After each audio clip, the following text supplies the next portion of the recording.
দেশে এলপিজি গ্যাসের দাম এখন 12 কেজির সিলিন্ডার প্রতি 1241 টাকা। অথচ এই গ্যাস কি শুধু বাসার রান্নায় ব্যবহৃত হয়? না, এখন এটি ব্যবহৃত হচ্ছে রেস্টুরেন্ট, পরিবহন, শিল্প কারখানা, হোটেল, এমনকি বিদ্যুৎ উৎপাদনেও। ফলে দেশের অর্থনীতি ও সাধারণ মানুষের জীবনযাত্রায় এর প্রভাব দিন দিন বেড়ে চলেছে। বর্তমানে বাংলাদেশে 1.5 মিলিয়ন টন এলপিজি আমদানি করা হয়, কিন্তু চাহিদা এর চেয়েও দ্রুত বাড়ছে।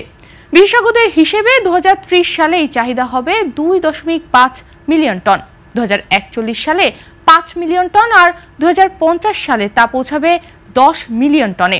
অর্থাৎ আগামী 25 বছরের মধ্যে এলপিজির চাহিদা 6 গুণ পর্যন্ত বাড়তে পারে।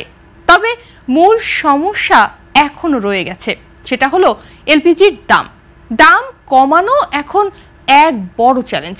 বিশেষজ্ঞরা বলছেন এক্ষেত্রে ব্যবসায়ীদের দায়িত্ব নিতে হবে, পাশাপাশি এলপিজি ব্যবহার করে কিভাবে বিদ্যুৎ উৎপাদন করা যায় সেটিও বিবেচনায় আনা উচিত।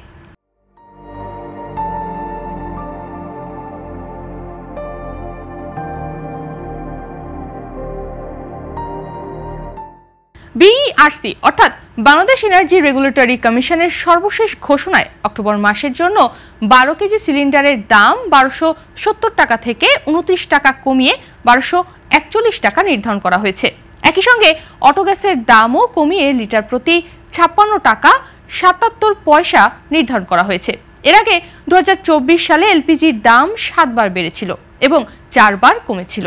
ডিসেম্বর মাসে ছিল অপরিবর্তিত।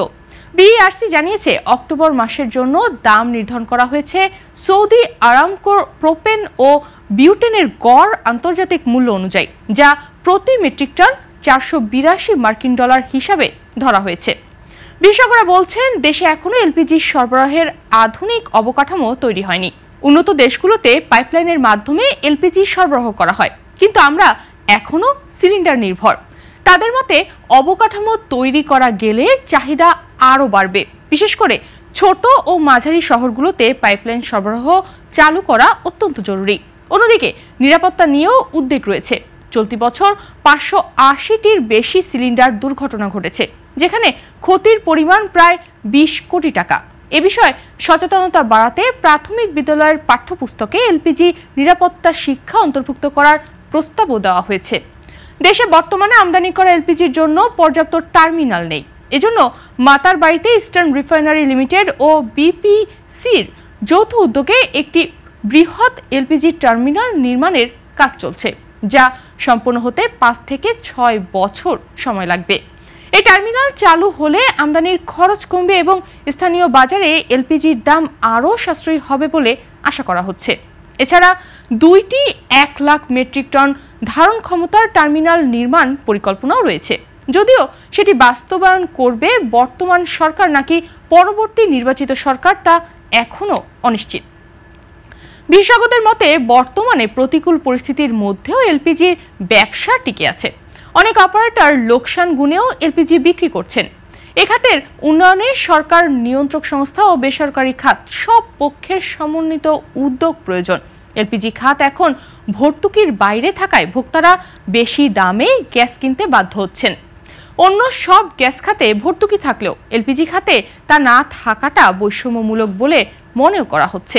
ভর্তুকি চালু হলে সাধারণ ভোক্তাদের খরচ অনেকটাই কমে আসবে। রান্নাঘর থেকে শুরু করে পরিবহন ও বিদ্যুৎ উৎপাদন সব ক্ষেত্রেই এখন এলপিজির ব্যবহার বাড়ছে, কিন্তু এর দাম, অবকাঠামো, নিরাপত্তা এবং নীতিগত জটিলতা, এই 4টি বড় চ্যালেঞ্জ এখন সামনে। যদি সরকার ও বেসরকারি খাত মিলে দীর্ঘমেয়াদী পরিকল্পনা নিতে পারে, তাহলে 2050 সালের বাংলাদেশে এলপিজি শুধু রান্নার জ্বালানি নয়, বরং জ্বালানি নিরাপত্তার অন্যতম প্রধান ভিত্তি হয়ে উঠবে।